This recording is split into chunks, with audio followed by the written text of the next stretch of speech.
एक प्लेट ये रही,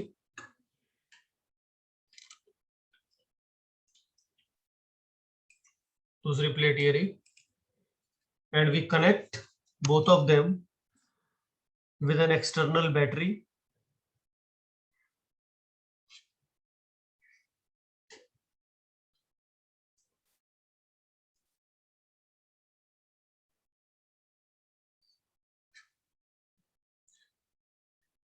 V volt. This is plate 1 and this is plate 2. So we can say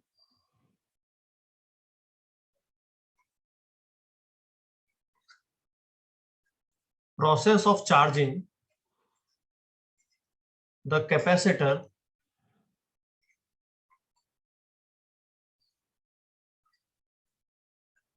involves transfer of charge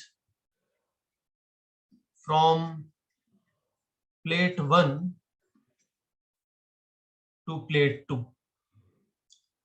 यहां से हम इलेक्ट्रॉन ले रहे हैं और उस इलेक्ट्रॉन को इस प्लेट से इस प्लेट पर डाल रहे हैं। तो जैसे जैसे इलेक्ट्रॉन हम ले रहे हैं ये प्लेट पॉजिटिवली चार्ज होती जा रही है, so this will get a plus Q charge at the end और इस पे हो जाएगा minus Q charge at the, right. इसी तरीके का सिचुएशन है और ये इलेक्ट्रॉन को ले जाने का काम कौन कर रहा है? Battery is doing the work. Battery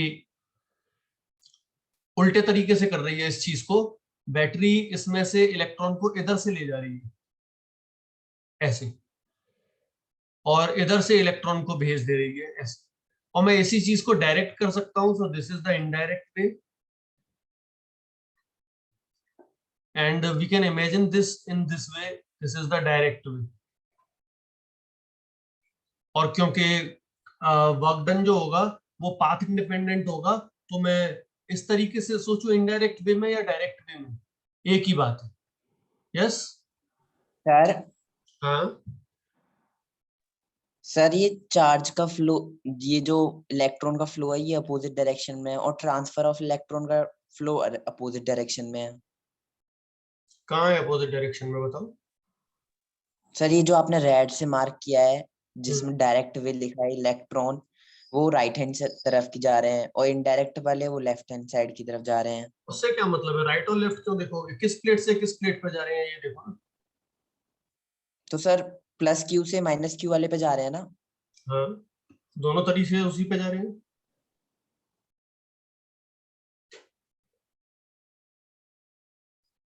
ठीक है। Okay sir. Since work done is path independent, so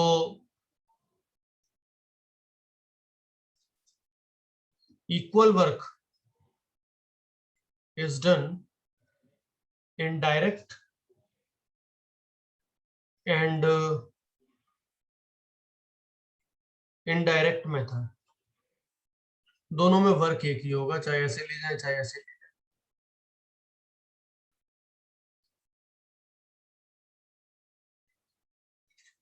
The work done in charging the capacitor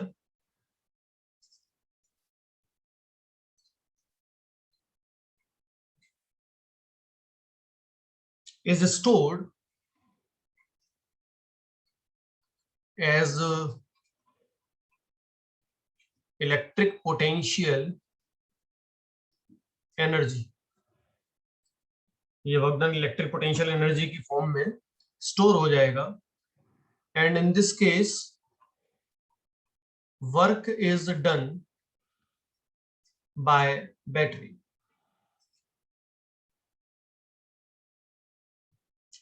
तो we may say that let charging start at t is equal to 0 and let capacitor be fully charged at t is equal to capital T। t is equal to 0 पे हम शुरू करते हैं, t is equal to t पे हम बोलते हैं कि कैपेसिटर कंप्लीटली चार्ज हो।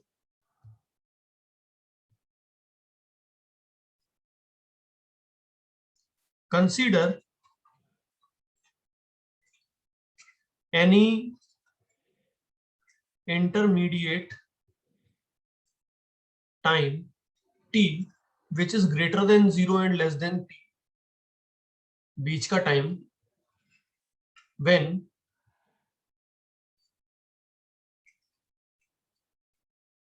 potential difference between plates are v dash is v dash, plates के बीच में पोटेंशियल डिफरेंस उस समय v डैश है, and charge on plate is small q। तो मैं एक इंटरमीडिएट सिचुएशन लेता हूं जब ना तो पूरा चार्ज है और ना हाफ चार्ज है। तो उस समय पे सिचुएशन ये होगी कि ये वाली प्लेट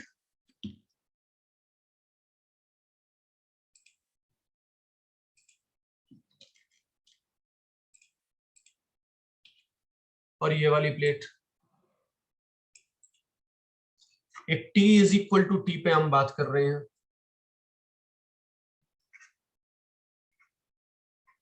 स्मॉल t, इस पे चार्ज है q और इस पे है माइनस q, और इन दोनों के बीच का पोटेंशियल डिफरेंस है v डैश। तो यहाँ अगर मैं पोटेंशियल 0 मानता हूं तो यहाँ पोटेंशियल हो जाएगा v डैश, तो potential difference will be delta v will B v dash इस समय पे। कैपेसिटेंस इस कैपेसिटर का c है, तो when potential difference is v dash then work done in transferring dq charge from plate 1 to plate 2 will be,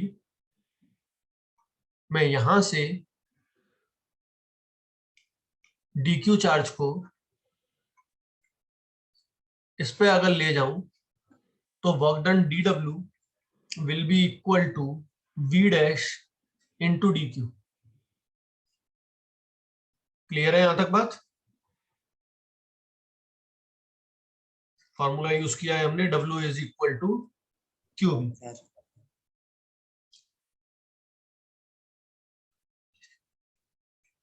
total work done in transferring q charge, total charge final, सारा charge करने में work done हो जाएगा integration of dw, that is integration of v dash dq। तो w will be equal to integration, और v dash की value लिख सकते हैं हम q बाई c dq, और चार्ज कहां से कहां तक करेंगे हम, 0 से कैपिटल Q तक, and that implies w will be equal to 1 by c integration 0 से capital Q q dq, and that is equal to 1 by c, यहाँ इंटीग्रेशन आ जाएगा q square by 2, that means w will be equal to half q square by c, that is equal to 1 by 2 q square by 2c। एक formula तो मैं ये लिख सकता हूँ।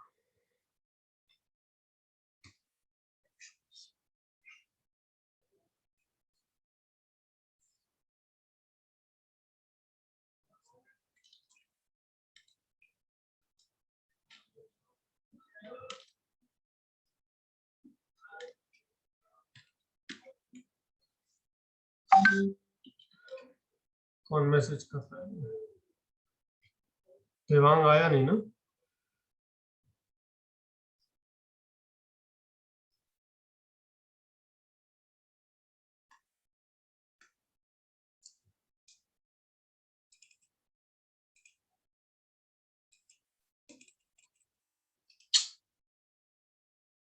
एक बार होल्ड करना।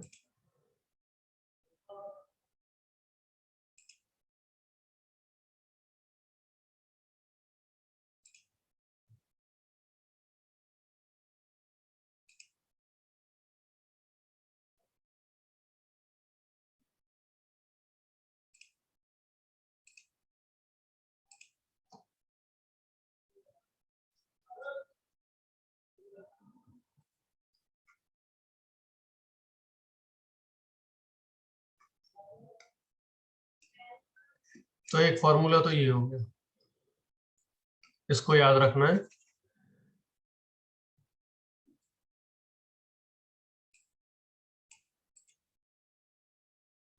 W is equal to Q square by 2c। फिर इसी में हम वेरिएंट कर सकते हैं, सिंस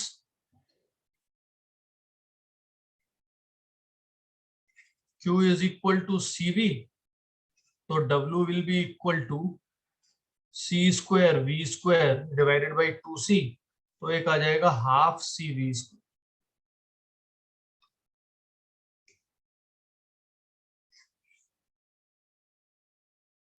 ये दूसरा फॉर्मूला हो जाएगा,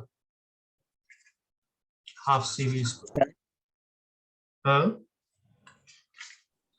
सर इसके डेरिवेशन में इज इट इम्पोर्टेंट कि आपने जो ऊपर सब लिखा है let charging start at t equal to 0 ये सब लिख के आना पड़ेगा एग्जाम में?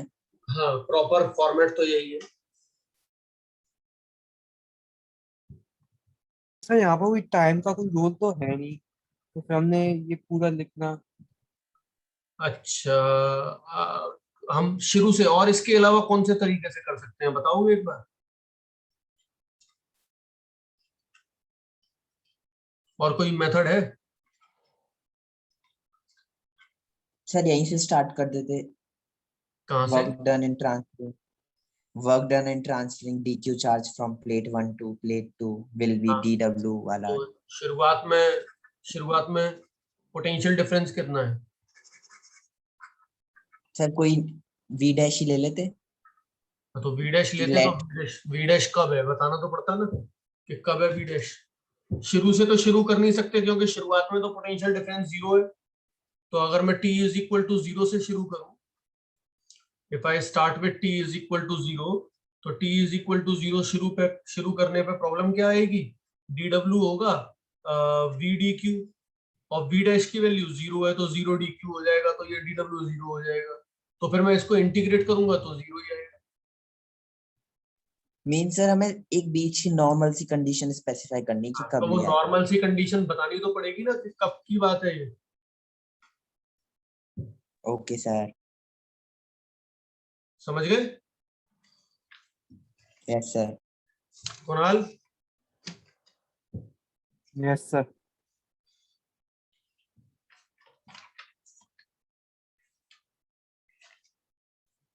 अच्छा, अब हमने पैरेलल प्लेट कैपेसिटर को कैसे निकाला? हमने पैरेलल प्लेट कैपेसिटर को इसी तरीके से डिराइव किया कि हमने पोटेंशियल डिफरेंस निकाला, और हमने चार्ज निकाला, और C is equal to Q by V का फॉर्मूला लगा दिया। अगर मैं सिलिंड्रिकल कैपेसिटेंस लेता हूं,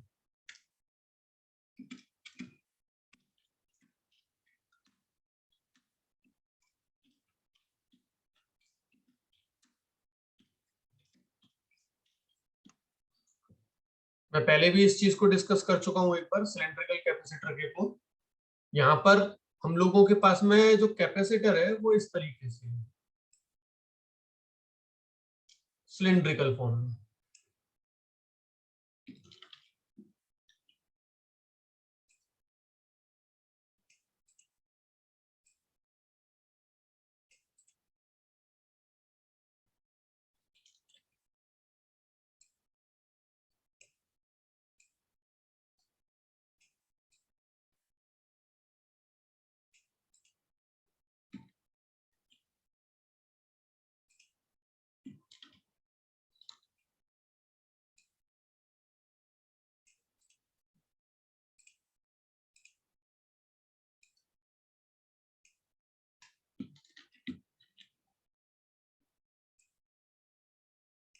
ये सिलिंड्रिकल कैपेसिटर की सिचुएशन है।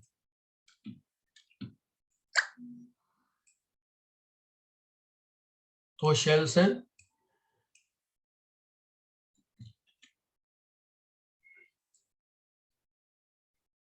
राइट, पहले भी डिस्कस किया है, याद है?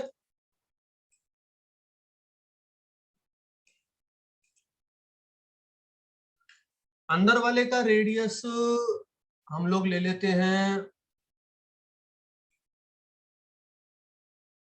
इसका रेडियस ले लेते हैं a, और बाहर वाले का रेडियस मान लेते हैं b, और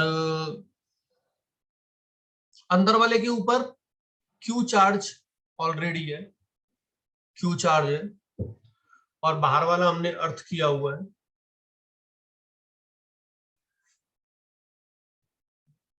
तो there will be electric field in the reason,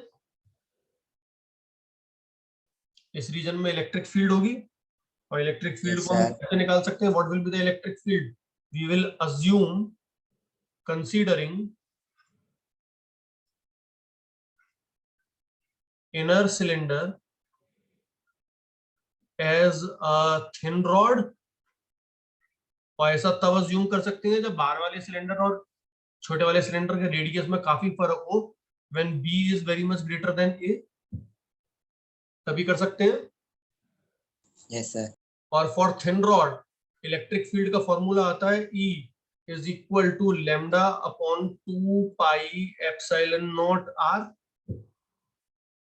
यही आता है, where lambda is surface Yes. charge density, linear wire की तरह अज्यूम कर सकते हैं। अब इस रीजन में इलेक्ट्रिक फील्ड r डिस्टेंस पे हमको सेंटर से, इस सेंट्रल एक्सिस से r डिस्टेंस पे हमको इलेक्ट्रिक फील्ड मिल रही है, this is the electric field. तो डी मैं लिख सकता हूं dv is equal to minus e dot dr,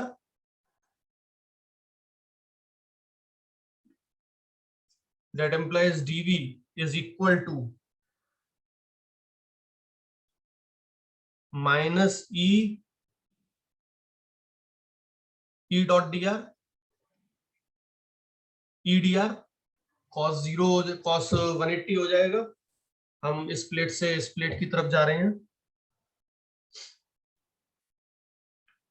तो we can say dv is equal to lambda upon 2 pi epsilon naught r into dr।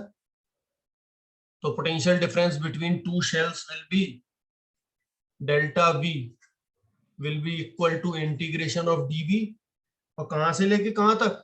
a से लेकर b तक। तो lambda upon 2 pi epsilon not r dr का integration a to b, this will be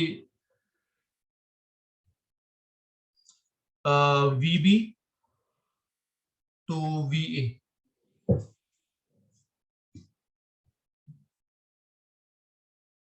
right?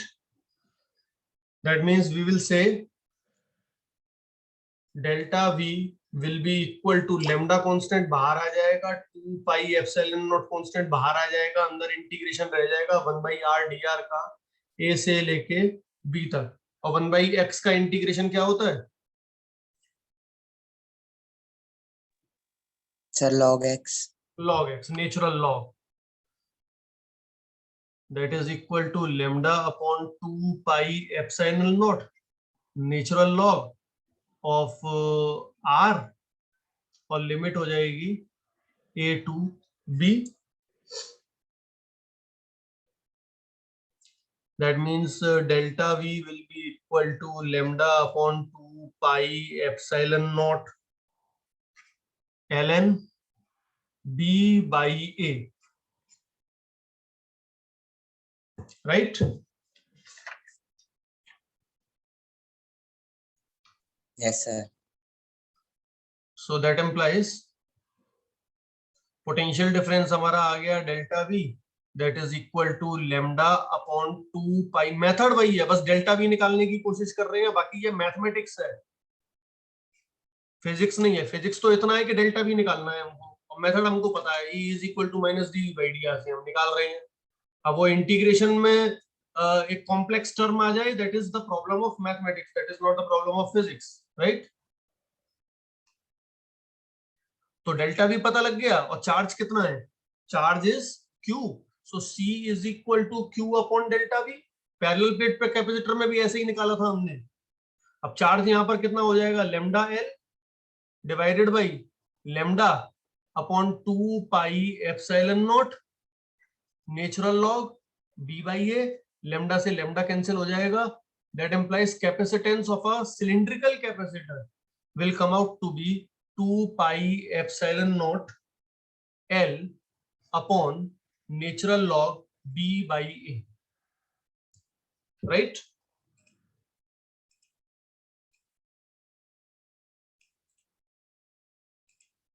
Sir हाँ sir PQS में एक question ऐसा दिया हुआ है, तो सर हाँ, हम फिर लॉग कैसे सॉल्व करेंगे? लॉग को सॉल्व कैसे करेंगे सर? लॉग को सॉल्व करना नहीं आता, लॉग टेबल देखना नहीं आता। तो सर ये सिखाया नेचुरल था लॉग, केमिस्ट्री में। अच्छा उसी से कर लेंगे, ओके सर। हाँ, लॉग टेबल सॉल्व होगी। L is the length of the capacitor, L is the length of the capacitor. इसको बेस 10 में लिख लें तो 2 pi epsilon not L 2.303 natural log, अब ये ln नहीं रहेगा, ये लॉग हो गया, log B by A। This will be the final formula।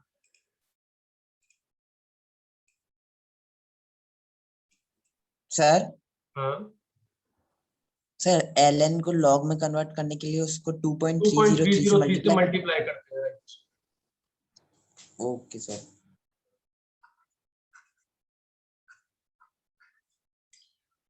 तो ये हालांकि हमारे सिलेबस में नहीं है, पर इनडायरेक्टली एनसीईआरटी में पूछा बोला गया है। एनसीईआरटी ने इनडायरेक्टली इस क्वेश्चन को सॉल्व करवाया है, directly as a derivation syllabus में नहीं है। समझ गए मेरी बात?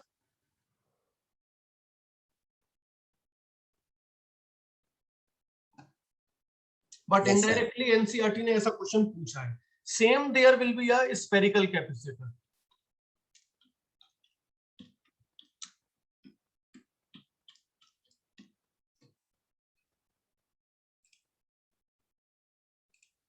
अब I want you to try, सब लोगों को मैं बोल रहा हूं कि you should try spherical capacitor. मैं स्फेरिकल कैपेसिटर एक बार बता दे रहा हूं कैसे है, कि एक इनर शेल है,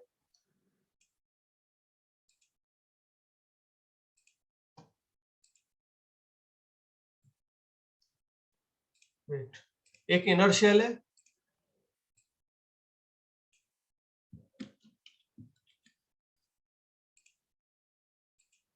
और एक आउटर शेल है।